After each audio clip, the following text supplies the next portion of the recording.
පාඩමට එනවා අපි අහලා තියෙන ප්‍රශ්න බලන්න. මොනරාගල දිස්ත්‍රික්කයේ දොඩම් වගාවකින් ලබාගත් දොඩම් මොනරාගල දිස්ත්‍රික්කයේ දොඩම් වගාවකින් ලබාගත් දොඩම් පාරිභෝගිකයා අතට පත්වන මාර්ගය පහත ගැලීම් සටහනින් පෙන්වයි.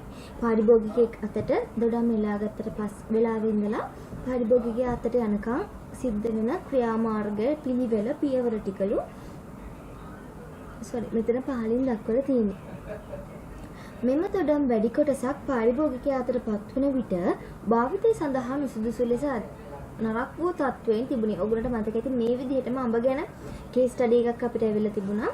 එතකොට මෙතනදී කියනවා මෙයාගේ මේ දොඩම් ටික මොනරාගල මේ ගොවියාගේ දොඩම් ටික පාරිභෝගිකයා අතට පත්වනකොට ගොඩාක් පාවිච්චි කරන නුසුදුසු තත්ත්වය තමයි එයාගේ අස්වැන්න තිබුණේ කියලා. එතකොට බලමු අපි එහෙනම් මොනවාද මෙයාගේ පියවර, මොනවද මෙයා මේක ඉදි කරලා තියෙන්නේ, මොනවද මෙයාගේ අතින් සිදු වෙලා තියෙන වැරදි. අනිවාර්යයෙන්ම වැරදි වෙලා තියෙන්න ඕනේ. ඒක තමයි මෙතන අපිට මේ ඉස්මතු කරලා තියෙන්නේ. අස්වැන්න නුසුදුසු තත්ත්වයෙන් තියෙනවා කියලා පාරිභෝගිකයා අතට යනකොට. හරිද? බලන්න. මුලින්ම අස්වැන්න නෙල්ලලා තියෙනවා. ඊට පස්සේ ආ ගබඩා කරලා තියෙනවා.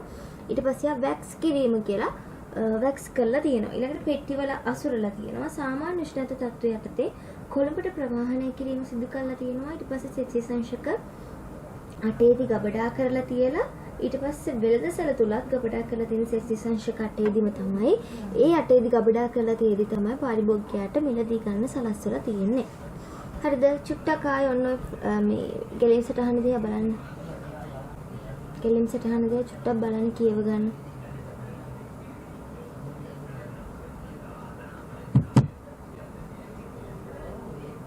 හරිද? ඔන්න මෙම ක්‍රියාදාමය තුලදී දොඩම් ගොවියා විසින් සිදු කර අතපසුවීම් දක්වා උසස් නිෂ්පාදනයක් පාරිභෝගිකයාට ලබා දීමට අනුගමනය කළ යුතු ක්‍රියාමාර්ග විස්තර කරන්න. එතකොට දැන් මේ අපි කතා කරන්නේ වචන ප්‍රශ්නයකින්ද ඔයා පොඩ්ඩක් මෙතනදී ලියන්න ඕනේ. එහෙම ලියන්න. ඉහත සඳහන් මොනරාගල ගොවියා විසින් අස්වැනු නෙලීම් අවස්ථාවේ සිට ලියා ගන්නකො.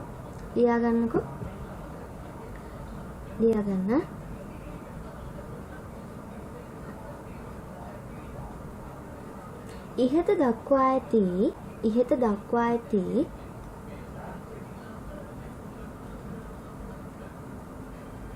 මොනරාගල දොඩම් වගා කළ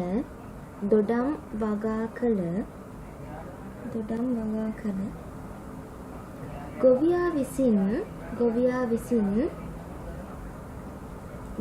විසින්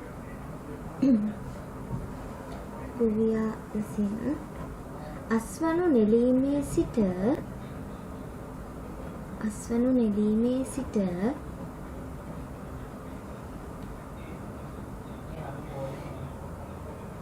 අස්වනු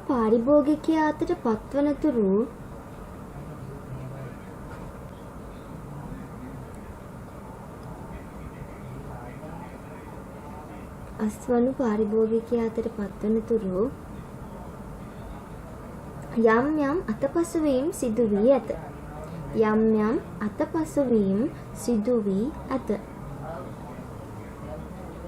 යම් යම් අතපසුවීම් සිදු වී ඇත.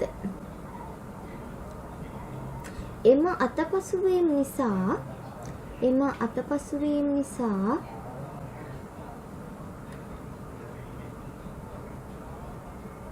අතපසුවීම් නිසා ඔහුගේ අස්වැන්නෙන් කියන්නේ මෙතන අපි ගොවියා ගැන කියන්නේ ඔහුගේ අස්වැන්නෙන්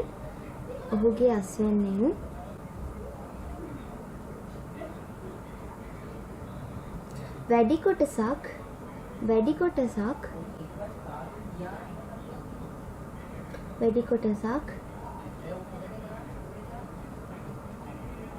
පාරිභෝගිකයා අතට පත්වන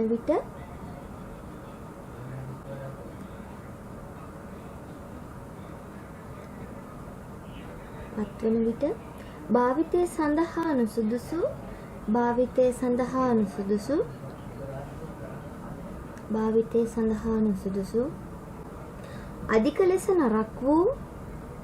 අධික ලෙස නරක් වූ තත්වයෙන් පැවතුනි. අධික ලෙස නරක් වූ තත්වයෙන් පැවතුණි.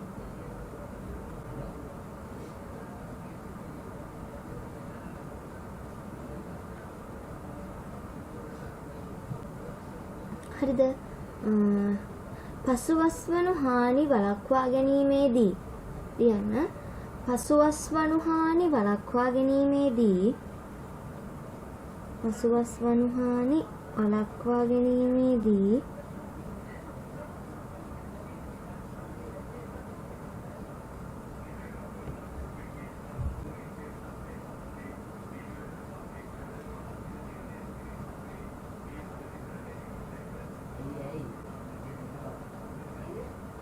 පසුවස් වනු හානි වළක්වා ගැනීමේදී ඉහත අතපසුවීම්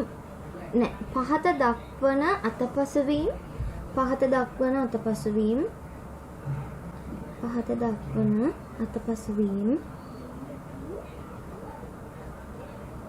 මගහරවා ගනිමින්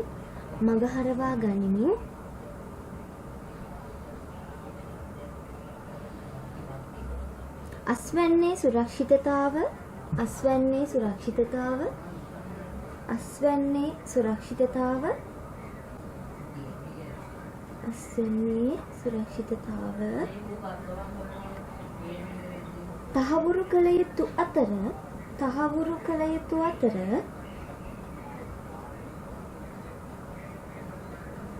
තහවුරු කළ යුතු අතර එතුලින්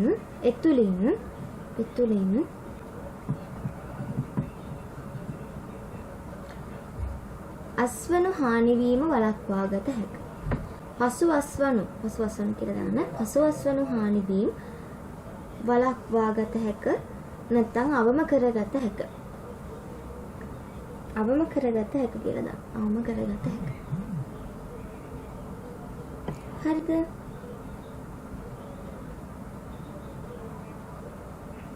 හරි, ඊට පස්සේ ලියා ගන්න අතපසුවීම් කියලා දාලා ඔන්න අපි ලියනවා මෙයාගේ වෙන අතපසුවීම් මොනවද? හරිද?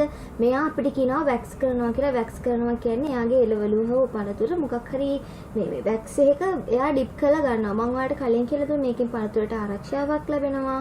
එතකොට අර කෙලින්ම පොත්ත බාහිර පරිසරයට නිරාවරණය වෙන්නේ නැති හින්දා ආරක්ෂාව වැඩි වෙනවා. තලන පොඩි වෙන එක අඩු වෙනවා. ඔහොම දේවල් තමයි වෙන්නේ. හරිද? එතකොට බලන්න ලියාගන්න අතපසුවීම් ටික. පළවෙනි ප්‍රශ්නයෙන් අපෙන් අහන්නේ මොකද්ද? මෙම ක්‍රියාදාමය තුලදී දොඩම් ගොවියා විසින් සිදු කළ අතපසුවීම් දක්වා උසස් නිෂ්පාදනයක් පරිභෝගිකයාට ලබා දීමට අනුගමනය කළ යුතු ක්‍රියාමාර්ග විස්තර කරන්න. ඔන්න ওই ප්‍රශ්නෙට අර මම ලියුවා වගේ චූටි කොටසක් ලියන්න ඕනේ. ලියලා ඉතින් එහාට අතපසුවීම් ටික ලියාගෙන යන්නට පුළුවන්. ලියන්න අතපසුවීම් කියලා දාලා ලියන්න. වැක්ස් යෙදූ පළතුරු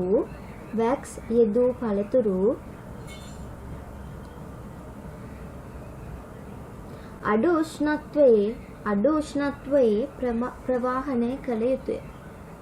වැක්ස් යෙදූ පළතුරු අඩු උෂ්ණත්වයේ ප්‍රවාහනය කළ යුතුය.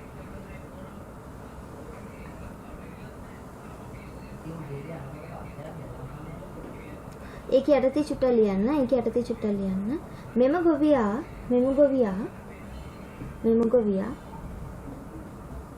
වැක්ස් යෙදූ දොඩම්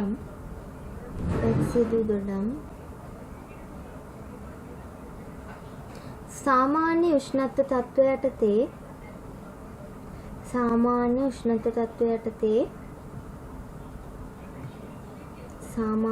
උෂ්ණත්ව තත්ත්වය යටතේ වැඩි දුරක් ගබඩා කර ඇති නිසා ප්‍රවාහනය කර ඇති නිසා අස්වනුවල ගුණාත්මක බව හානි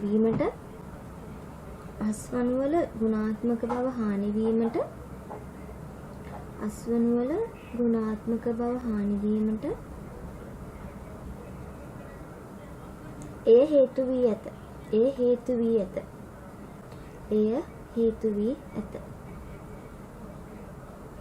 ඊළඟට ලියන්න අස්වනු නෙලීමෙන් පසු ශ්‍රේණිගත කර නැත. ඊළඟ අතපසුවීම අස්වනු නෙලීමෙන් පසු ශ්‍රේණිගත කිරීම කර නැත. අස්වනු නෙලීමෙන් පසු ශ්‍රේණිගත කිරීම කර නැත.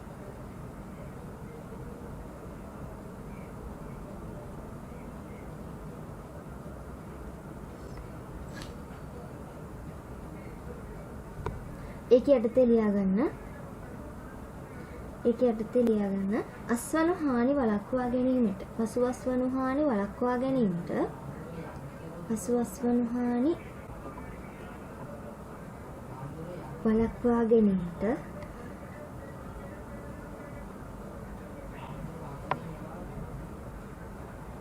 අස්වනු ඒ වාගේ අවධිය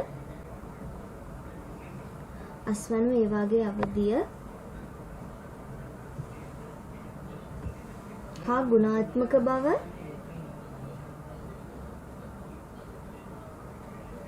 යන ආදිය මත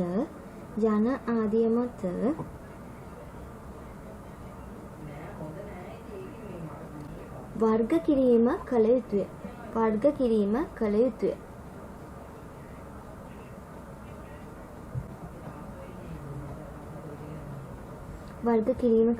මෙම ගොවියා විසින්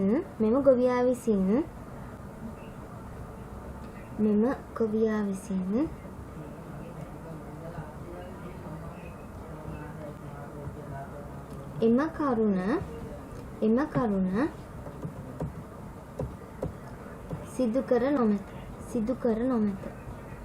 සිදු කර නොමැත.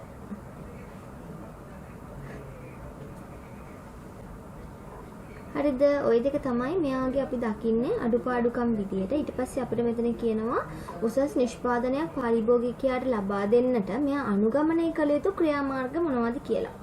හරිද? අනුගමනය කළ යුතු ක්‍රියාමාර්ගයට තේලියන්න අනුගමනය කළ යුතු ක්‍රියාමාර්ග ඔතනදී අහන්නේ ඔයාගේ තීරි දැනුම. මෙතන කේස් ස්ටඩි එක දාලා ඔයාගේ දැනුම කොහොමද කියලා තමයි බලන්නේ. හරිද? එතකොට අනුගමනය කළ යුතු ක්‍රියාමාර්ග කියලා ලියන්න වගා භූමියේ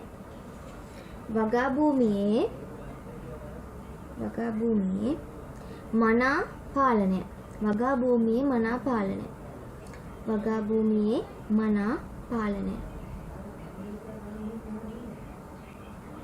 වගා භූමියේ මනා පාලනය කියලා ලියලා යටතේ ලියා ගන්න. මෙහිදී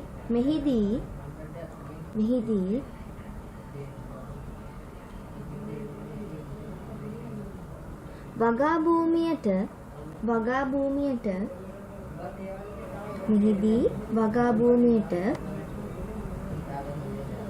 නියමිත කාලාන්තරයන්ගෙන්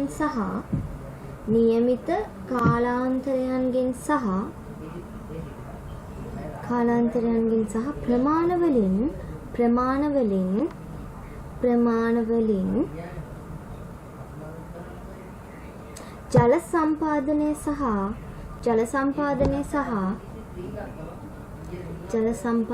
සහ පොහොර යෙදීම සිදු කළ යුතුය.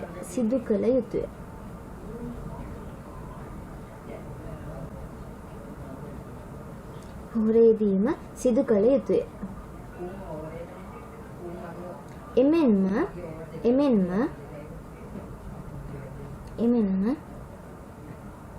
පලිබෝධ පාලනය, කප්පාදු කිරීම ආදී වූ තවත් බොහෝ කාරණා පිළිබඳව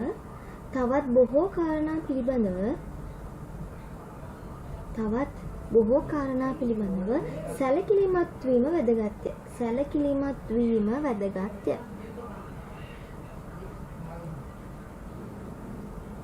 හරිද? ඊළඟට නිවැරදි අවස්ථාවේදී අස්වැන්න නෙලීම.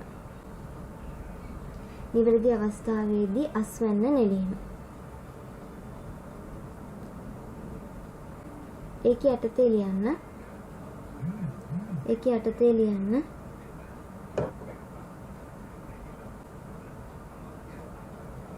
ඒකේ යටතේ ලියන්න.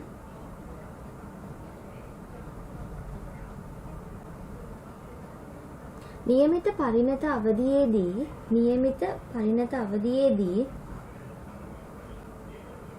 අස්වනු නෙලීමෙන්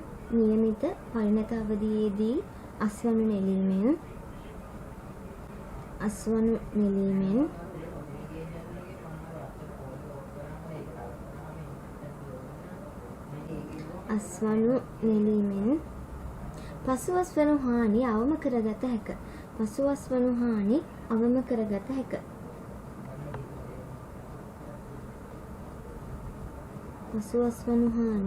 අවම කරගත හැක.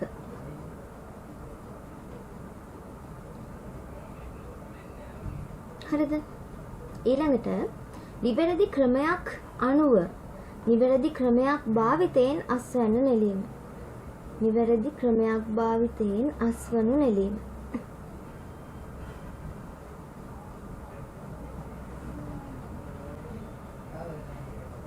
ඒක යටතේ ලියාගන්න. අස්වනු නෙලීමේදී එක් එක් භෝගයන්ට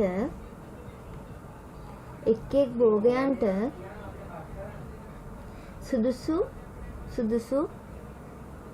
වේලාවල් වලදී සහ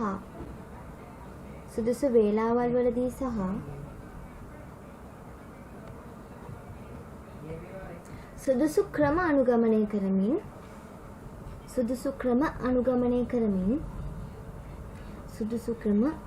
කරමින්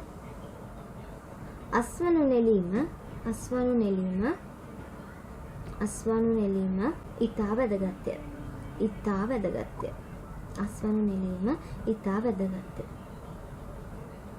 ඊළඟට ගබඩාවට ගෙනීමේදී මෙන්න මේ පොයින්ට් එක. ගබඩාවට ගෙනීමේදී භෞතික හානි නොවන ලෙස අසුරාගෙන ඒම.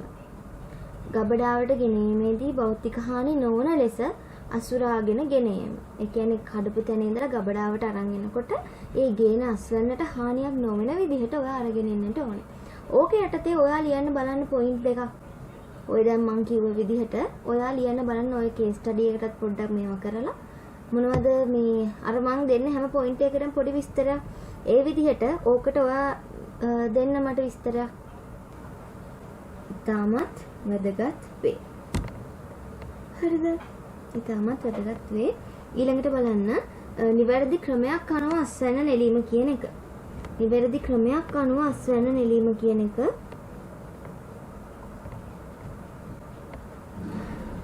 ඒකට ලියා ගන්න. එක්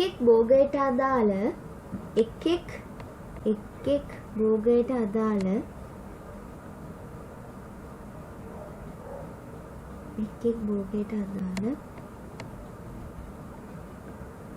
අස්වනු නෙලීමේ කාලය සහ ආකාරය. අනුව එක් එක් භෝගයට අදාළ අස්වනු නෙලීමේ කාලය සහ ආකාරය අනුව යමින් අස්වනු නෙලීම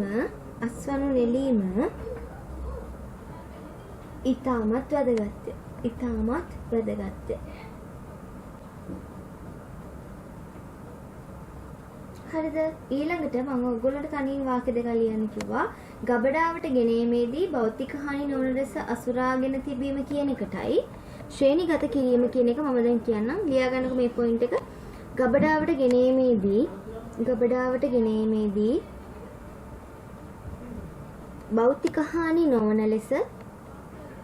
භෞතික හානි නොවන ලෙස අසුරාගෙන ඒම. වගාවට ගෙනීමේදී භෞතික හානි නොවන ලෙස අසුරාගෙන ඒම.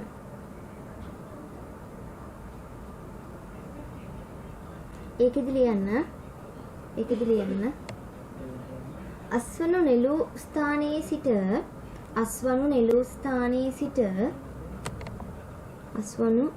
ස්ථානයේ සිට ගබඩාවට රැගෙන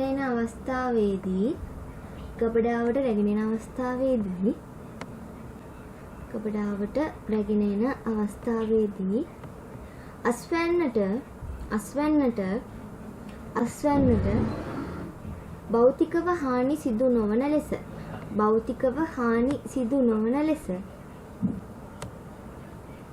එය සිදු කිරීම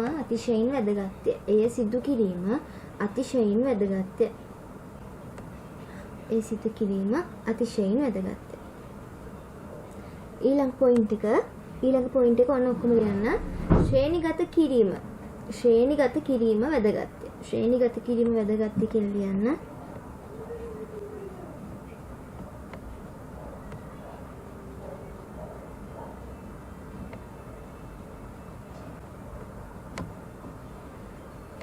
රෝග පලිබෝධ සහිත වීම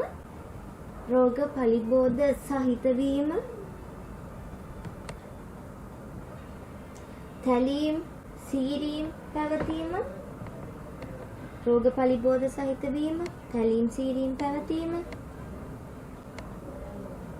මේරු නොමේරු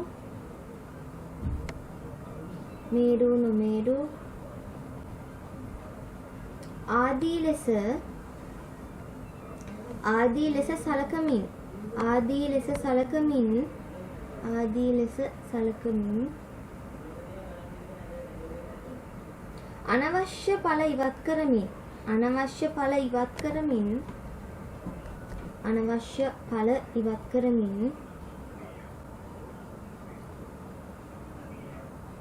තබා ගන්නා ඵල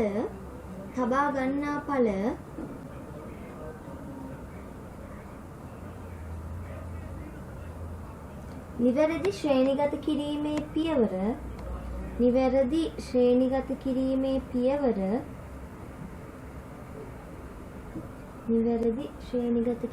පියවර අනුගමනය කරමින්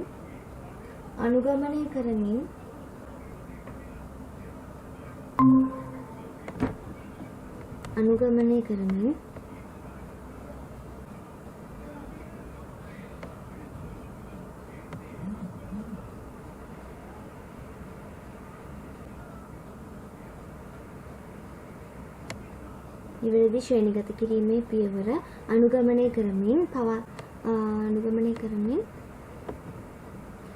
ශ්‍රේණිගත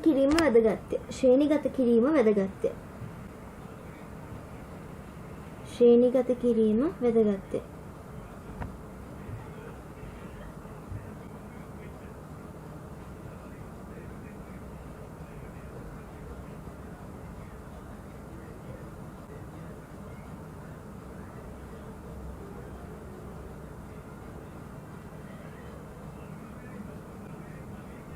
හරිද? ඊළඟට ලියන්න වැක්ස් කිරීම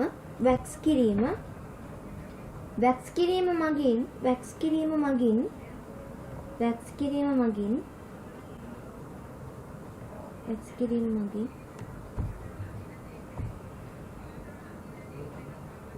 පසුවස්වනු හානි අවම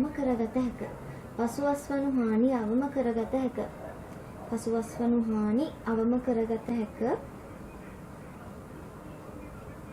ඊළඟට ශීත තත්ත්වය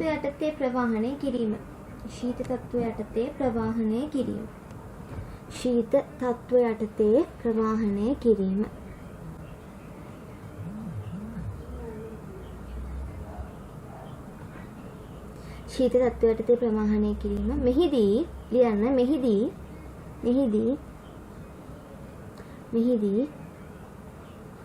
අස්වනු හානිවීම වළක්වා ගැනීමට ශීත තත්ත්වය යටතේ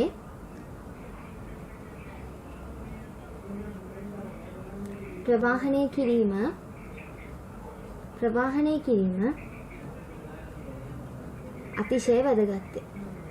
අතිශය වැදගත්ය. හරිද? එතකොට මේ ටික හරි ටක් ගාලා යමු දෙවෙනි ප්‍රශ්නෙට. ඔන්න බලන්න. ශිෂ්‍යයෙක් ඇන්ත්‍රැක්නෝස් රෝගය වැළඳුණු තක්කාලි යොදාගෙන රෝගකාරක දිලීරයේ මාධ්‍යක වගා කිරීමට සූදානම් වෙයි. ඔන්න තක්කාලි තිනවලු ඇන්ට්‍රැක්නෝස් කියන රෝගය හැදිලා ওই රෝගය හැදෙන දිලීරයකින් එතකොට මෙයා ওই හදපු දිලීරය ඔය රෝගී වෙච්ච තැන අනිවාර්යයෙන්ම ওই දිලීරේ ඉන්නවා. මෙයා ඒ රෝගී වෙච්ච තැනෙන් පොඩි සාම්පල් එකක් අරගෙන මෙයා ඒ ටික වගා කරන්න තමයිලු යන්නේ. ඔහු විසින් ඒ සඳහා යොදාගත යුතු වගා මාධ්‍ය කුමක්ද?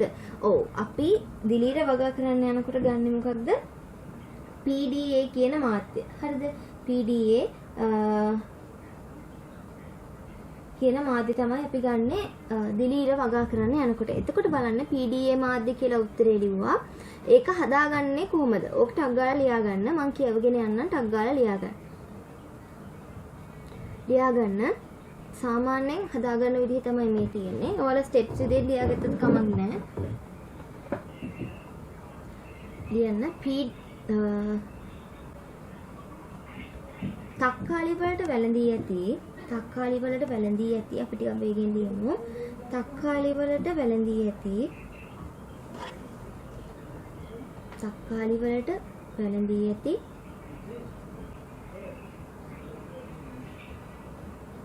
ඇන්ත්‍රැක්නෝස් රෝගයේ රෝගකාරකයා දිලීරයකි.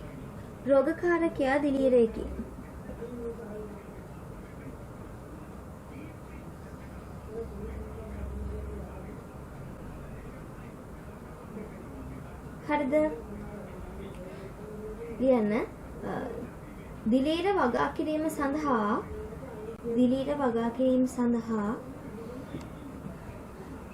PDA මාධ්‍ය භාවිතා කරයි. ඔයාලා දන්නවා PDA ගන්න අපි දිලීර වලට එන්නේ එහෙම නැත්නම් නියුට්‍රිෂනල් එක කියන එක අපි ගන්න බැක්ටීරියා වගා කරන්න. මෙතනදී අපිට තියෙන වගා කරන්න දිලීරයක් හින්දා අපි ගන්න PDA. හරිද? ලියන්න. අර්ථාපල ග්‍රෑම් 200ක් මෙන්න මේ ටික ලියන්න. මෙන්න මේ ටික. අර්ථාපල ග්‍රෑම් 200ක්, ග්ලූකෝස් ග්‍රෑම් 20ක්, ඒගාර් ග්‍රෑම් 15ක්, ආශ්‍රිත ජලය මිලිලීටර් 100ක් සූදානම් කර ගැනීම. ඒ පළවෙනි පියවර. අර්ථාපල ග්‍රෑම් 200යි, ග්ලූකෝස් ග්‍රෑම් 20යි, ඒගාර් ග්‍රෑම් 15යි, ආශ්‍රිත ජලය මිලිලීටර් 100ක් සූදානම් කර ගැනීම. ඊළඟ පොයින්ට් එක අර්ථාපල් හොඳින් තම්බා පොඩි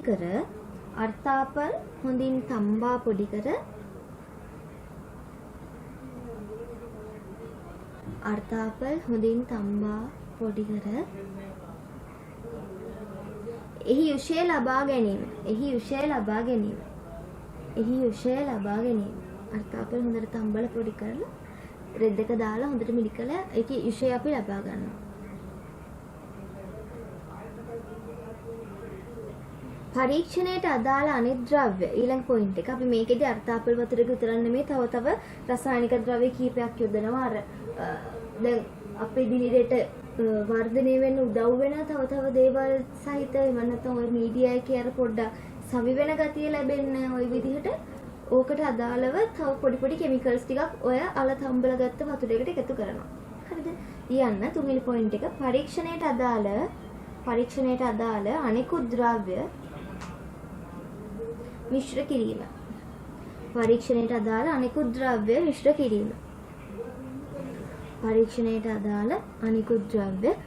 කිරීම.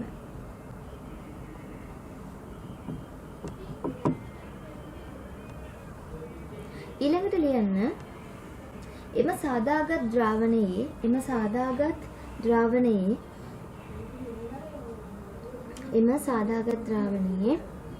pH අගය මැනීම එම සාදාගත් ද්‍රාවණයේ pH අගය මැනීම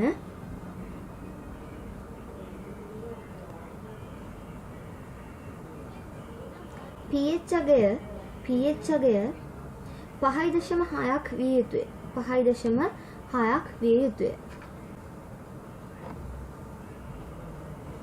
ඊට පස්සේ මේක කරන්න දැන් ඔන්න මම ට්‍රේනින් ගිය තැන මෙන්න මේ ටෙස්ට් එක කරනවා ඒගොල්ලෝ මයික්‍රෝබයොලොජි ලැබොරටරි එකේ.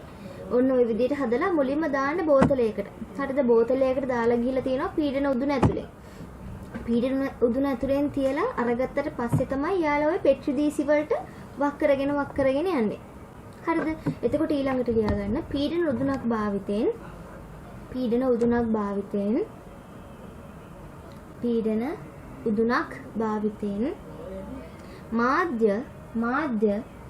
මාධ්‍ය ජීවාණුහරණය කරගන්න. ඇත්තටම කිව්වොත් දැන් PD එක හදන්න ඔය අර්ථාපල් අරගෙන තම්බලයි විශේෂ ගන්නෙ නැහැ. ඒක වෙනම හදලා වෙනද පොලේ තියෙන කුඩු එකක්. ඒ කුඩු එක තමයි මිශ්‍ර කරන්න දීලා තියෙන පරිමාවලින්. PDA කියන්නේ potato dextrose agar කියන එක. හරි ඊළඟ පොයින්ට් එක ලියන්න. මාධ්‍ය දැමීමට බලාපොරොත්තු වන මොකද්ද අපි ඊට කලින් ලිව්වේ පීඩන උදුනක් භාවිතයෙන් මාධ්‍ය ජීවාණුහරණය කිරීම. ඊට පස්සේ ලියනවා මාධ්‍ය දැමීමට බලාපොරොත්තු වන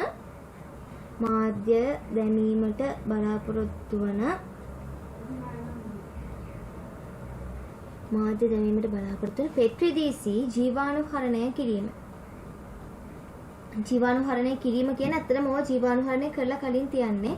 එතකොට ඔයා මෙහෙම ලිව්වොත් හොඳයි. ජීවාණුහරණය කරන ලද පෙට්‍රිදීසි ඒ පොයින්ට් එක කපලා මෙහෙම ලියන්න. ජීවාණුහරණය කරන ලද පෙට්‍රිදීසි වලට මාධ්‍ය වත් කිරීම. ජීවාණුහරණය කරන ලද පෙට්‍රිදීසි වලට මාධ්‍ය වත් කිරීම. ඔය ලොකු බෝතල් වලට දාලා ප්ලාස්ටික් බෝතල් තියෙනවා වෙනම මේ රත් වෙන්න පුළුවන් ඒවා ඒකට තමයි අපි මීඩියා එක දාලා ජීවාණුහරණය කරලා ගන්න. අරගත්තට පස්සේ හොඳටම රස්නේ අර අපි දාන්නේ රස්නෙට රෙදි වලින් හදපු ග්ලාව් එකක් ඒක දාලා තමයි අපි බෝතලෙන් අල්ලලා හිමීට පෙට්‍රිදීසි වලට වත් කරගෙන යන්නේ. හරිද? ඊළඟට ලියන්න අන්තිමට ජීවාණුහරිත පරිසරයකදී අර පෙට්‍රිදීසි වලට එකතු කරන්න ඕනි කියලා මං කිව්වා නේද? එතනදිම දාන්න වරහණක් ඇතුලේ ජීවාණුහරණ පරිසර තත්ත්වය යටතේ. ජීවාණුහරිත පරිසර තත්ත්වය යටතේ. මේක කරන්නේ ලැමින ෆ්ලෝ එකක් ඇතුලේ. අනවරත ප්‍රවාහ කැබිනට්ටුව කියලා ඔයාලා අහලා ඇති. අපි සාමාන්‍යයෙන් ජීවාණුහරිත තත්ත්ව පවත්වාගෙන යනකොට ඒ කැබිනට් එක ඇතුලේ තමයි කරන්නේ ටිෂු කල්චර් කරන්නේ ඒකක් ඇතුලේ. එතකොට එතන මේ සාමාන්‍ය පරිසරයට වඩා විෂ බීජ පවතින අඩුයි. හරිද? එතකොට එහෙම තැනක් ඇතුලේ තියලා තමයි අපි මෙන්න මේ අපේ බෝතලේ තියෙන මාධ්‍ය පෙට්‍රිදීසි වලට වක් කරගෙන යන්නේ. හරිද?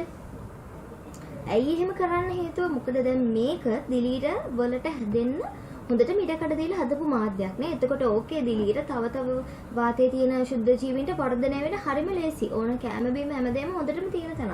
එතකොට අපිට අනවශ්‍ය අය අපේ මාධ්‍යයේ වගා වෙන එක නතර කරගන්න, අවම කරගන්න, උවමනා කෙනා විතරක් වගා කරගන්න. ওই වගේ දේවල් නිසා තමයි අපි මේ අනවරත් ප්‍රවාහ කැබිනට්ටුවක මෙන්න මේ කටයුතු ටික කරන්නේ. හරිද? ඊළඟට ලියා ගන්න පැරාෆිල්ම් වලින් ආවරණය කිරීම. මොනවද ආවරණය කරන්නේ? පෙට්‍රිදීසි මාධ්‍ය සහිත පෙට්‍රිදීසි පැරාෆිල්ම් වල දකින්න ඇති. ඔය පෙට්‍රිදීසියේ වහන පියනක් තියෙනවා යට කොටසක් තියෙනවා. එතකොට ওই දෙක අතරින් වාතය තුල නොවෙන්න ශුද්ධ ජීවන තුල නොවෙන්න අපි පැරාෆිල්ම්ස් වලින් වසනවා. පැරාෆිල්ම් කියන්නේ සෙලෝ ටේප් එකක් වගේ එකක්. නමුත් ඒක හොඳට ඇදෙනවා. අපිට ඇදලා අලවන්න පුළුවන් ස්ටිකර් එකක් වගේ තද වෙලා ඇලවෙනවා. මාධ්‍ය සහිත පෙට්‍රිදීසි පැරාෆිල්ම් වලින් වසා තැබීම. ඊට පස්සේ නිශ්චිත කාලයක් තියෙනවා. ඒ කාල සීමාවෙන් පසු අරගෙන බැලුවාම අපිට ඔය දිලීරේ වගා වෙලා මේ වර්ධනය වෙලා ඉන්නව දකින්න පුළුවන්. හරිද? ඊළඟට අක්කාලම අනිත් ප්‍රශ්නෙට අඹවල අම්ල ප්‍රතිශතයේ සෙවීමට ශිෂ්‍යයෙකුට අවශ්‍ය වී ඇත. මේ සඳහා සුදුසු පරීක්ෂණය විස්තර කරන්න. මම කිව්වා අම්ල ප්‍රතිශතය හොයන්නේ මොකන්ද? අනුමාපනය කියන මේ පරීක්ෂණයෙන් ඒක අපි කතා කරා. එතකොට ලියා ගන්න ටක් ගාලා මේ පරීක්ෂණය කරන විදිහ අඹවල අම්ල ප්‍රතිශතයේ සෙවීමට අනුමාපනය භාවිතා කරයි. අනුමාපනය භාවිතා කරයි.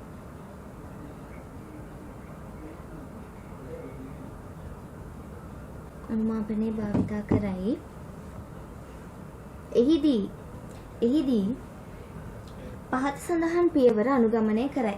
පහත සඳහන් පියවර අනුගමනය කරයි. එහිදී පහත සඳහන් පියවර අනුගමනය කරයි. ලියා ගන්න. සෝදාගත් අඹ පොතු ඉවත් කර කුඩා කොටස් වලට කපා ගන්න. නැත්නම් මෙහෙම ලියන අඹ ගෙඩියක් අඹ සෝදාගෙන පොතු ඉවත් කර කුඩා කොටස් වලට කපා ගන්න. අඹ සෝදාගෙන මේ අපි මුලින් ඉඳලම තමයි ඔය කතා කරගෙන යන්නේ. අඹ සෝදාගෙන පොතු ඉවත් කර කුඩා කොටස් වලට කපා ගන්න. කුඩා කොටස් වලට කපා ගන්න.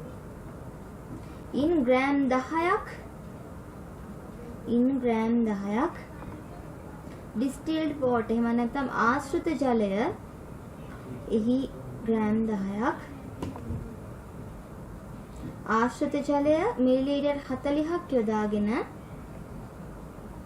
ඉන් ග්‍රෑම් 10ක් ආශ්‍රිත ජලය මිලිලීටර් 40ක් යොදාගෙන ඇඹරීම සිදු කර ගන්න.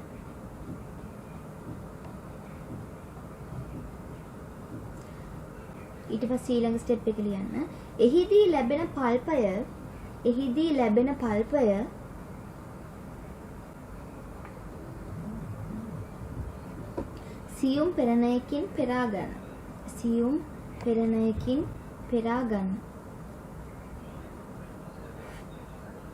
සියුම් පෙරණයකින් පෙරා ගන්න.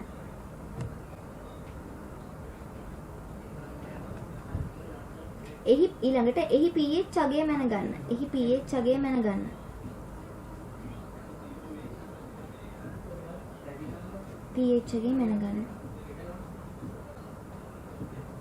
එම ද්‍රාවණයෙන් මිලිලීටර් 5ක්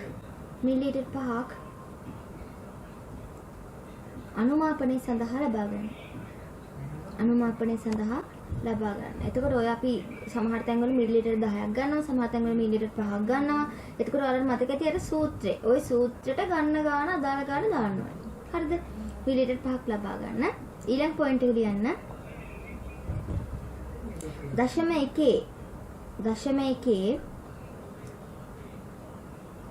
0.1න් NaOH මේක ලියා ගන්න. 0.1 සෝඩියම් හයිඩ්‍රොක්සයිඩ් සමග අනුමාපනය කරන්න. අනුමාපනය කරන්න කියන්නේ මොකද? බියුරේට් අපේ මේ බියුරේට් එකට NaOH දාලා අනුමාපන ප්ලාස්කුවට දානවා මොනවද? අපේ යුෂයයි ෆිනොප්තලින් දර්ශකයේ දාලා අර මේ අන්තලක්ෂේන කම්ම මතක ඇති ඔයගලන්ට අනුමාපනය කරලා ওই කතාව මම කියලා දුන්නා. ඉතින් අදයි කියලා දෙන්න යන්නේ තියෙන වෙලාවත් එක්ක. ඊළඟට දර්ශකයේ ලෙස ෆිනොප්තලින් භාවිතා කරන්න.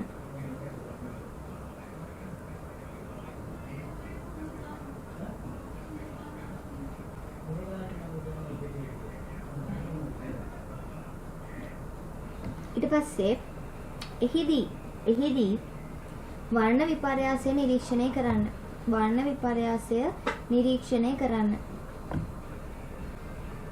වර්ණ විපර්යාසය නිරීක්ෂණය කරන්න.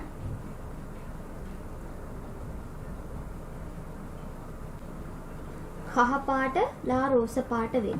එතනදී ලියන්න කහ පාට ලා රෝස පාට වේ. වරහන් ඇතුළේ දාන්න. එම වර්ණ විපර්යාසය සිදුවන තුරු අනුමාපනය සිදු කරන්න.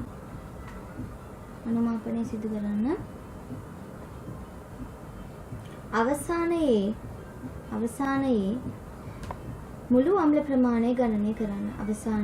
මුළු අම්ල ප්‍රමාණය ගණනය කරන්න. අපි කලින් සතියේ මුළු අම්ල ප්‍රමාණය ගණනය කරා.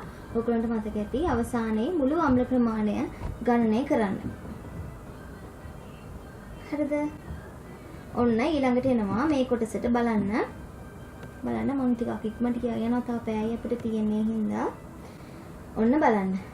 පසුවස්වන ශිල්ප ක්‍රම ප්‍රධාන වශයෙන් යොදාගනු ලබන්නේ කෘෂිකාර්මික නිෂ්පාදනවල ගුණාත්මක භාවය පවත්වා ගැනීම සඳහාය.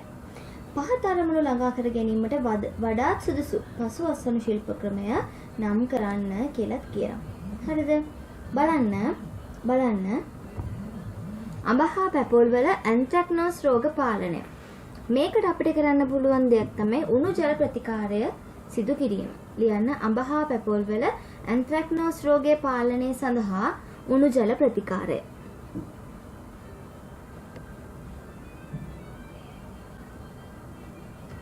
අඹ හා පැපොල් වල ඇන්ත්‍රැක්නෝස් රෝගයේ පාලනය සඳහා උණු ජල ප්‍රතිකාරය.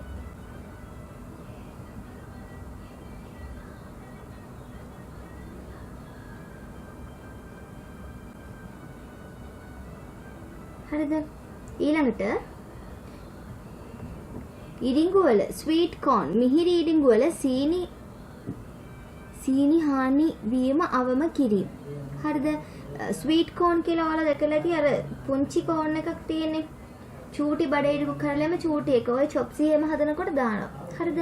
ඕකේ තියෙන සීනි ප්‍රමාණයට හානි වීම අවම කරන්නේ. ඒ කියන්නේ සීනි කියන මොකක්ද? ඕක ඇතුලේ තියෙන යම් කිසි දෙයක් නේ.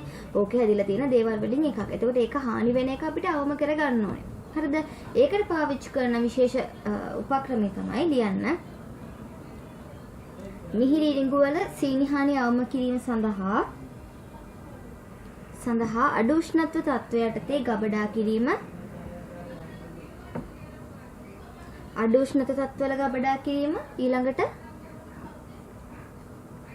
කවර් කරලා ගබඩා කරන එක. ආවරණය කර ගබඩා කිරීම සිදු කළ යුතුය. ආවරණය කර ගබඩා කිරීම සිදු කළ යුතුය.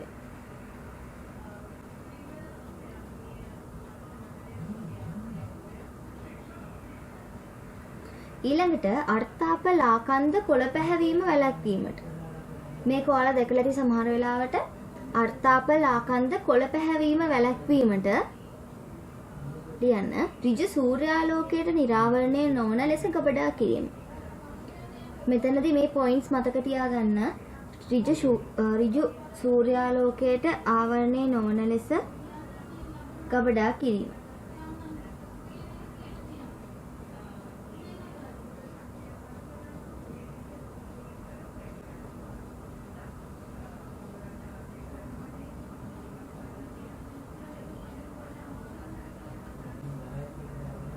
හරිද?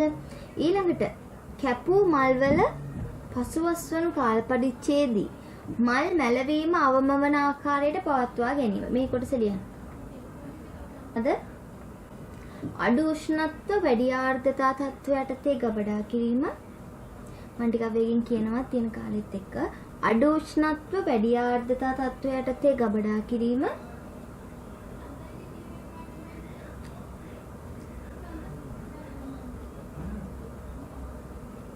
නටුව අග තෙත පුළුන් තැබීම.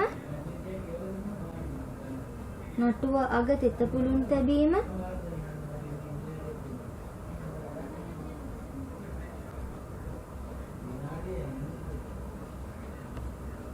ඊළඟට ජල බඳුනක බහා තැබීම.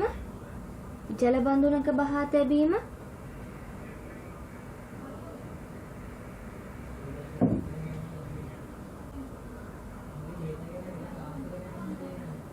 ඊළඟට ශීත කාමර තුල ගබඩා කිරීම. ශීත කාමර තුල ගබඩා කිරීම. හරිද? ඔය වගේ දේවල් අපිට කරන්න පුළුවන්. ඊළඟට බලන්න. ඔන්න අහලා තියෙන රචනා ප්‍රශ්නයක්. හරිද? ඔන්න අහලා තියෙන රචනා ප්‍රශ්නයක්. මොකද්ද? භෝගවල පසුවස්වනු හානි කෙරෙහි పూర్ව මොකද්ද අහලා තියෙන්නේ? භෝගවල පසුවස්වනු හානි කෙරෙහි పూర్ව අස්වනු ක්‍රියාකාරකම් වල ඇති කරන ධනාත්මක හා ඍණාත්මක බලපෑම.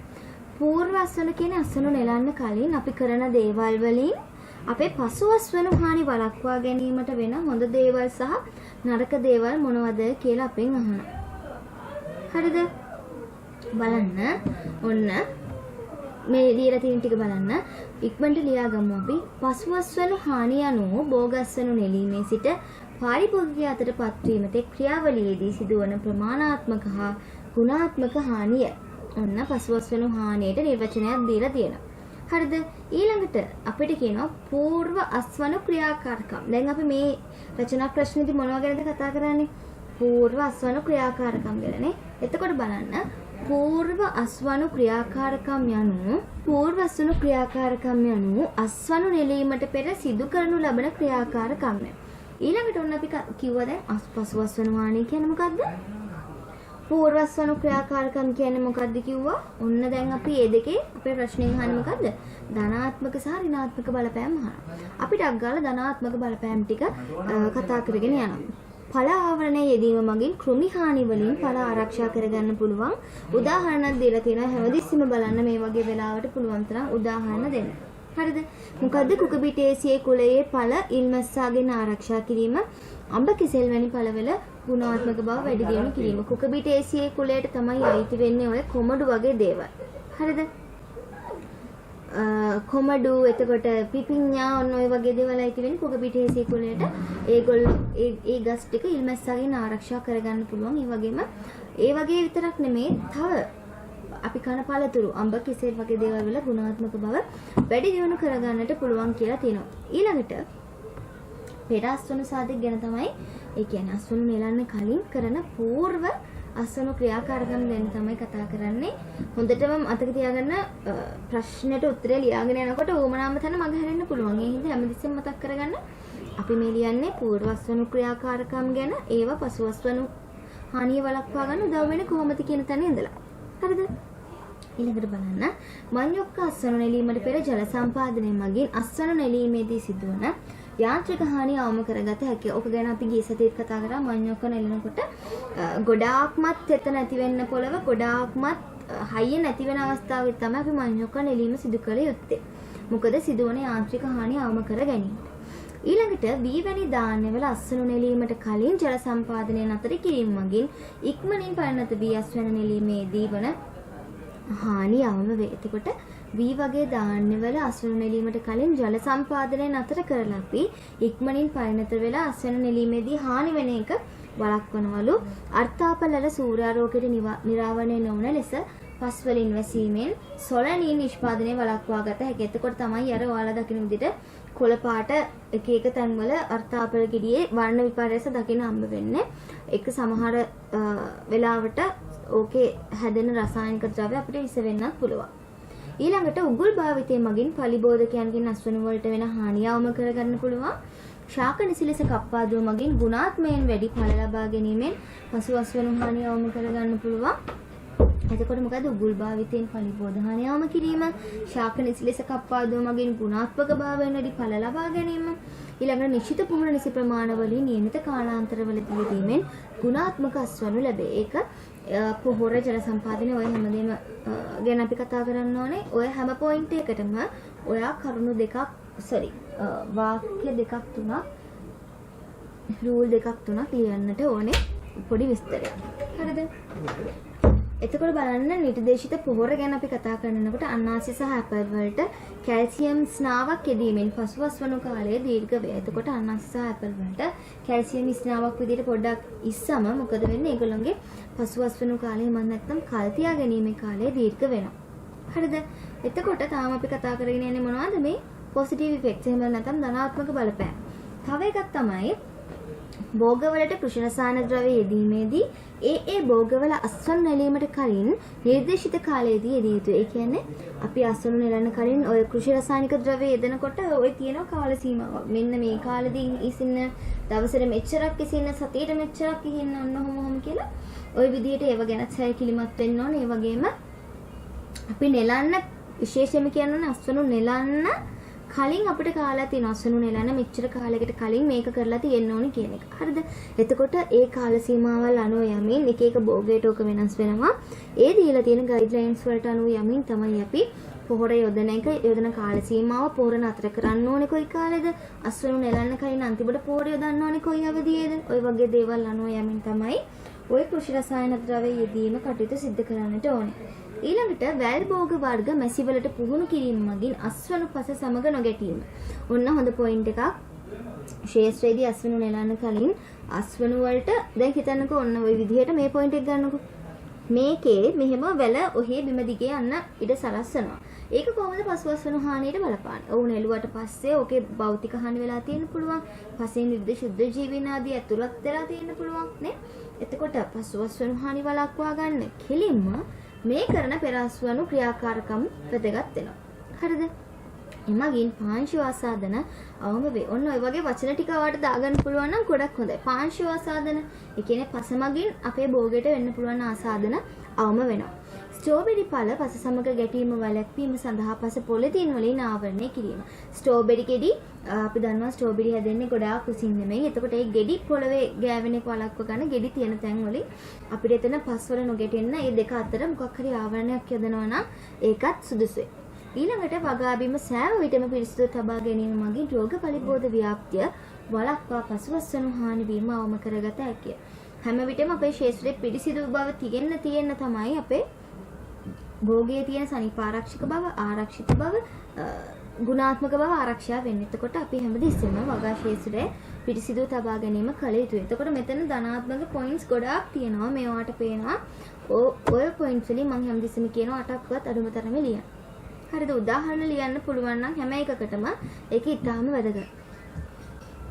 ඊළඟට අපි බලනවා ඍණාත්මක බලපෑම්. ඍණාත්මක බලපෑම් සඳහා බලන්න ඉහත ක්‍රියාකාරකම් නිසි පරිදි සිදු නොකිරීමෙන් පසුවස්වනු හානි වැඩි වේ. එතකොට අපිට කෙලින්ම කියන්න පුළුවන් අපි හරියට පෙරස්වනු ක්‍රියාකාරකම් වල නිරතුන් නැත්තම් පසුවස්වනු හානි වැඩි වෙනවා කියලා. හරිද? අස්වනු නෙලීමට පෙර අධික ලෙස ජල සම්පාදනයෙන් පළ තුල නිදහස් ජල ප්‍රමාණය වැඩි වී ශුද්ධ ජීවී ආසාදන ප්‍රමාණය වැඩි වී හැක. ඒ කියන්නේ ඔය සමහර භෝග නෙලනකොට අපිට කලිනුත් අහුණා කියනවා පොඩ්ඩක් ශේෂ්ත්‍රයට වතුර එකතු කරලා ඉවර වෙලා නෙලන්න කියලා. හරිද? එතකොට ඒකේ ඍණාත්මක පැත්තක් විදිහට අපිට දක්වලා තියෙනවා. ඔයගොල්ලන්ට ආහාර පාඩමෙත් කියලා දුන්නා. ඵලයක් එළිය වතුර ගතිය වැඩි නම් අඩු නම් කොහොමද වෙන්නේ? එතකොට ඵලයේ තියෙන වතුර ප්‍රමාණය වැඩි වුණාම ශුද්ධ ජීවීන් ආසාදන වැඩි වෙන්න පුළුවන්. ඔහොම කතාවක් නේ. එතකොට මෙතනත් කියන්නේ වටේ පරිසරයේ වතුර ගතිය වැඩි කරාම ඒක භෝගයේ චල ප්‍රතිශතයටත් බලපාලා ඇතනි ශුද්ධ ජීවීන්ගෙන් හානි වීම වැඩි වෙන්නට අවදානමක් තියෙනවා කියලා. හරිද? ඊළඟට තව පොයින්ට් එකක් විදිහට දක්වන්න පුළුවන් අස්වනු නෙලීම ආසන්නයේදී කෘෂි රසායන ද්‍රව්‍ය යෙදීමෙන් විෂ රසායන අස්වනු තුල අන්තර්ගත වීම. හරි. දැන් මට කියන්න කෘෂි රසායන ද්‍රව්‍ය අපි යොදන්නේ මොකටද? ඒක පෙරස්වනු ක්‍රියාකාරකමක් නේ. අස්වන නෙලන්න කලින් අපි ශේෂ්ත්‍රයේදී කෘමීන්ගෙන් වෙන හානි වළක්වා ගැනීමට තමයි ඕක යොදන්නේ. නමුත් ඒක අපි හරිය විදිහට කළේ නැති වුනහම වෙන දේ ගැන තමයි මෙතන කියන්නේ. මොකද්ද? අස්වනු නෙලන්න ලං කරලා අපි ඔය කිමිකල්ස් දැම්මොත් එහෙම මොකද වෙන්නේ? අස්වනත් එක්ක ඒවා අපේ භාවිතයට එන එක තමයි ඔය ගොඩක් දැන් කියන්නේ ඔය පාවිච්චි කරන්න එපා. ඔය හොඳ නැහැ කීකේ. පාවිච්චි කරන්න පුළුවන් එළවලුවක් පළතුරක් නැහැ. හැම එකටම බෙහෙත් ගහලා ඔහොම කියන්නේ ඔය හින්දා. හරිද? ඒ වගේම තමයි කියන්නේ ගොඩක් එළවලු පළතුරු ගෙනහම සෑහෙන වෙලාවක් ලුණු දාලා දෙහි දාලා ටිකක් මද රස්නෙන් ඔහොම කියනවා නේද හොදන්නේ කියලා. ඔන්න ඔය ප්‍රශ්නේ හින්දා. ඊළඟට ඵල ආවරණය නොකිරීමෙන් කෘමීන්ගෙන් හානි සිදුවීම. මෙතනදී කියනවා අපිට ධනාත්මක බලපෑම් වලට ඵල ආවරණය කරාම කෘමීන්ගෙන් හානි වෙන්නේ නැහැ. මෙතනම නෙගටිව් පොයින්ට් එකක් විදිහට දීලා තියෙනවා. අපිට ඵල ආවරණය කරන්න බැරි වුණා කෘමීන්ගෙන් හානි වෙන්නට පුළුවන් කියලා. ඊළඟට යෝග්‍ය පොහොර නියමිත පරිදි නිවැරදි කාලයට නොයදීමෙන් අස්වැන්නේ ගුණාත්මක බව අඩු වේ. ඕකම තව පොයින්ට්ස් වලට ලියගෙන යන්න පුළුවන්. කෘෂිකාර්මික නිෂ්පාදනවල ජීව කාලය හා වෙළඳපොළ මිලට බලපෑම් ඇති කරන අස්වනු ගුණාත්මක කෙරෙහි දවසේ අස්වනු නෙලන අවස්ථාව බලපායි. පහත සඳහන් භෝගස්වනු නෙලීම සඳහා දවසේ උචිත අවස්ථාව සඳහන් කරන්න කියලා තියෙනවා. එතකොට අපි දන්නවා සාමාන්‍යයෙන් පත්‍ර මේලවලු අපි උදැසන කාලෙදී තමයි නෙලන්නේ. අඹ වගේ පළතුරු අපි පෙරවරු 10ත් පස්වරු 3ත් අතර තමයි නෙලන්නට යන්නේ. ඔව් එතකොට බලන්න මේකේ ප්‍රශ්නේ තමයි අසුරුම් කරණයේදී පසුවස්වනු හානි වළක්වා ගන්නට අපිට කරන්න පුළුවන් දේවල්. හරිද? එතකොට අහලා තියෙනවා අපෙන් මේ ප්‍රශ්නෙට උත්තරේ විදිහට පසුවස්වනු හානි යනු කියලා අපි නිර්වචනයක් දීලා තියෙනවා. පසුවස්වනු හානි යනු අස්වනු නිලීමේ සිට පාරිභෝගික අතට පත්වන තෙක් ක්‍රියාවලියේ එක් එක් පියවරේදී සිදුවන ප්‍රමාණාත්මක හා ගුණාත්මක හානියයි කියලා. ඊට පස්සේ අපි බලනවා මොනවද අසුරුම් කරණයට අපි කොහොමද යොමු වෙලා ඇසුරුම් කරණයේදී පසුවස්වනු හානි වෙන එක වළක්වා ගන්න මොනවද අපිට කරන්නට පුළුවන් කියලා.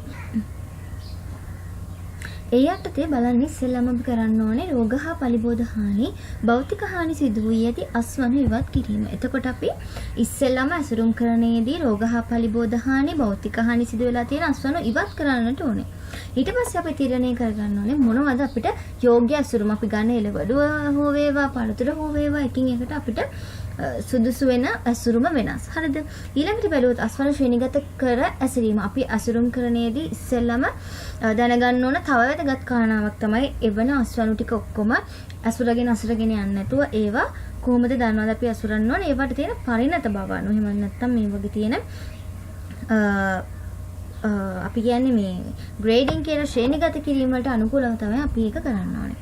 ඊළඟට ඇසුරුම තුළ පමණ නොඉක්මවා ඇසිරීම. ඒ කියන්නේ උනට වඩා මේ දැන් ටින් එකක් හෝ වේවා ටින් එකට උනට වඩා ඇසුරන්න හොඳ නැහැ. ප්ලාස්ටික් රැප් එකක් හෝ වේවා ඕනම එකක කඩදාසි ඇසුරුමක් හෝ වේවා අපි නියමිත ප්‍රමාණයට තමයි ඇසුරුම් කරන්නට ඕනේ.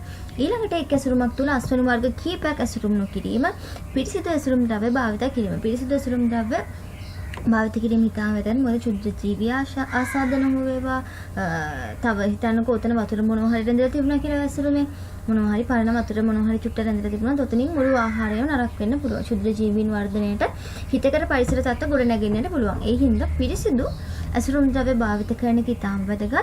ඒ වගේම එක ඇසුරුමක් ඇතුලේ දැන් හිතන්නකෝ පළතුරු කියලා පළතුරු වර්ග කීපයක් අසුරන එක ට වඩා සුදුසුයි. ඒ වගේම පසුපසුණු හානි අවම කරගන්න පුළුවන් විදිහක් තමයි එක් අස්වනුව වෙන වෙනම අසුරන එක.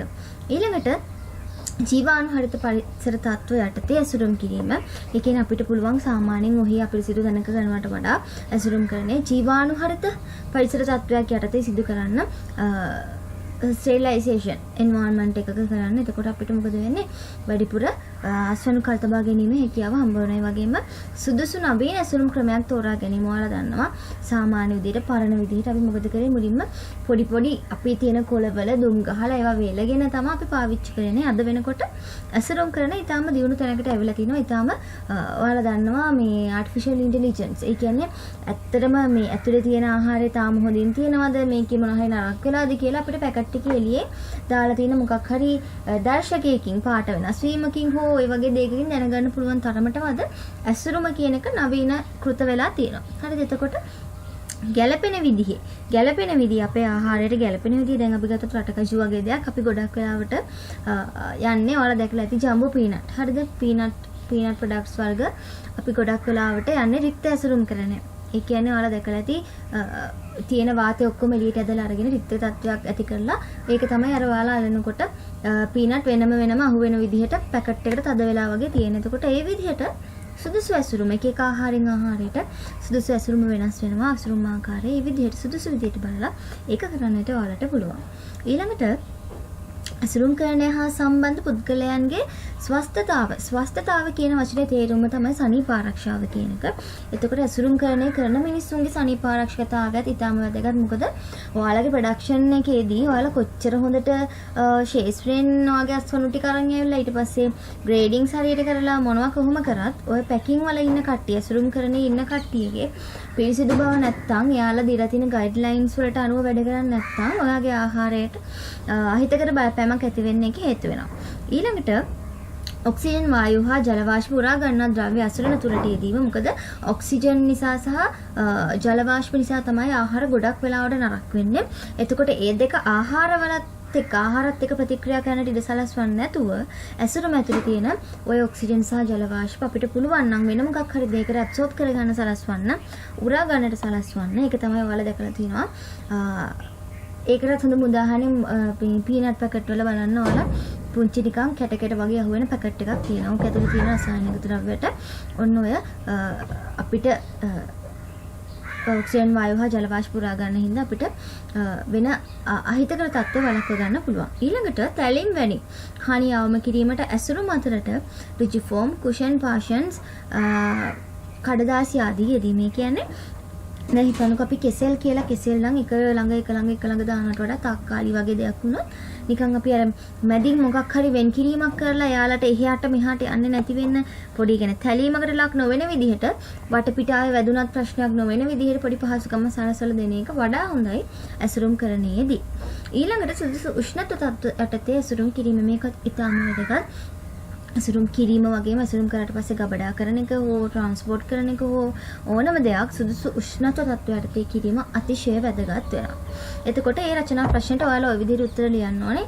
ඉස්සෙල්ලාම කරන්න ඕනේ පසුබස්වන හානි නිර්වචන ලිව්වා. ඊට පස්සේ පුළුවන් නම් කියන්නේ ඒකෙදී එන වැදගත් ස්ටෙප් එකක් තමයි ඇසුරුම් කරන්නේ. අපි හරියට කරන්න ඕනේ කියන එක. ඊට පස්සේ මේ පොයින්ට් වලින් 8ක් විතර ලියලා ඒව යටතේ පුංචි විස්තරයක් දාන්න වාක්‍යකින් වාක්‍ය 3-4කින් පේලි 2-3ක් එන්න.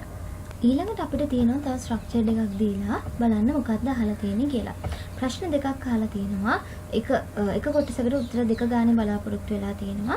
එතකොට බලන්න මේ ඊ කොටසෙන් අපේ මොකක්ද අහලා තියෙන්නේ. අනෙකුත් ආහාර අයිටම සමග සැසඳීමේදී පළතුරු හා එළවලු වල පසුවස්වනු හානි සැලකිය යුතු ලෙස ඉහළ මට්ටමක පවතී. අනිත් ආහාරත් එක්ක බලනකොට ඒ කියන්නේ අපි කන සමහර මේ වෙන වෙන ආහාර තියෙනවා මේ ධාන්‍ය වර්ග තියෙනවා ඒවත් එක්ක බලනකොට එළවලු පළතුරු වල පසුවස්වනු හානි වෙන එක වැඩිලු. පළතුරු හා එළවලු වල පසුවස්වනු හානි ඉහළ යාම සඳහා හේතු දෙකක් සඳහන් කරන්න කියලා තියෙනවා. එතකොට එතනට එන්න ඕන එක උත්තරයක් තමයි ලියාගන්න. ඉහළ ජල ප්‍රතිශතයක් පැවතීම. ඉහළ ජල ප්‍රතිශතයක් පැවතීම. ඉහළ ජල ප්‍රතිශතයක් එළවලු හා පළතුරු වල අන්තර්ගත වීම. අනෙක් ආහාර වලට සාපේක්ෂව වඩා හොඳයි එහෙම ලියනවා. අනෙකුත් ආහාර වලට සාපේක්ෂව එළවලු හා පළතුරු වල වැඩි ජල ප්‍රතිශතයක් අඩංගු වීම.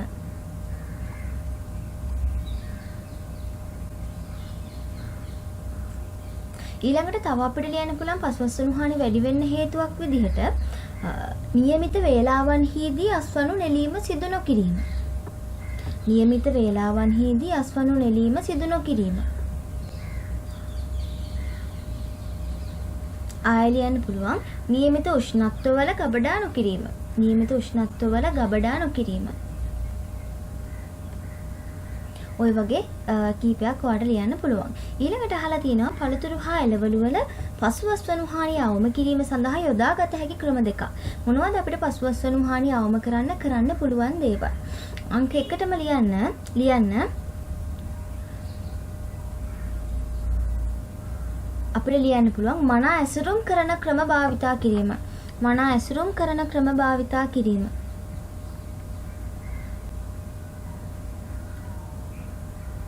ඊළඟට සුදුසු ක්‍රමවේද භාවිතයෙන් අස්වනු නෙලීම. සුදුසු ක්‍රමවේද මගින් අස්වනු නෙලීම. ආයෙත් පුළුවන් අපිට ආයෙත් පුළුවන් සුදුසු උෂ්ණත්වවල ගබඩා කිරීම. සුදුසු උෂ්ණත්වවල ගබඩා කිරීම. මෙන්න මේ වගේ කීපයක් ඔයාලට සඳහන් කරන්නට පුළුවන්.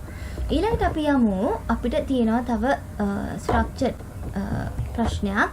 ගුණාත්මක බවින් ඉහළ අස්වැන්නක් ලබා ගැනීම සඳහා පලා වර්ග වවන්නෙකු භෝග කළමනාකරණයේදී සැලකිල්ලට ගත යුතු වැදගත් කරුණු දෙකක් නම් කරන්න කියලා අපෙන් අහනවා. ඔන්න මොකද්ද?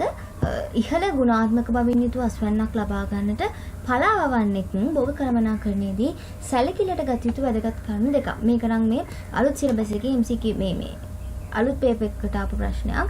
එතකොට පලා වවන්නෙක් භෝග කළමනාකරණයේදී සැලකිලිමත් වෙන්න ඕන කරුණ මොනවද? ඇත්තටම පලා වවන්නෙක් විතර නෙමෙයි ගොඩක් වෙලාවට එකම විදිහට තමයි අපි භෝග කළමනාකරණයේදී සැලකිලිමත් වෙන්න ඕන කරුණු ටික ගොඩක් කරුණු එකම විදිහට තමයි තියෙන්නේ කිව්වේ. බලන්න උත්තරේ විදිහට ඔයාලට ලියන්න පුළුවන් නිසි ලෙස පොහොර කළමනාකරණය සිදු කිරීම. ඊළඟට ලියන්න පුළුවන් නිසි ලෙස ජල කළමනාකරණය සිදු කිරීම. ඊළඟට ඔබට ලියන්න පුළුවන් නියමිත කාල සීමාවන්හිදී නියමිත ප්‍රමාණයන්ගෙන් පලිබෝධනාශක ආදිය ලබා දීම. ඔය වගේ නියමිත පරිදි ආලෝකය ලැබෙන්නට සැලැස්වීම. ඔය වගේ දේවල් ඔයාට ඔය පළවෙනි කොටසට දක්වන්න පුළුවන්. උතනින් මම කිව්වේ වගේ දෙකක් සඳහන් කරන්න.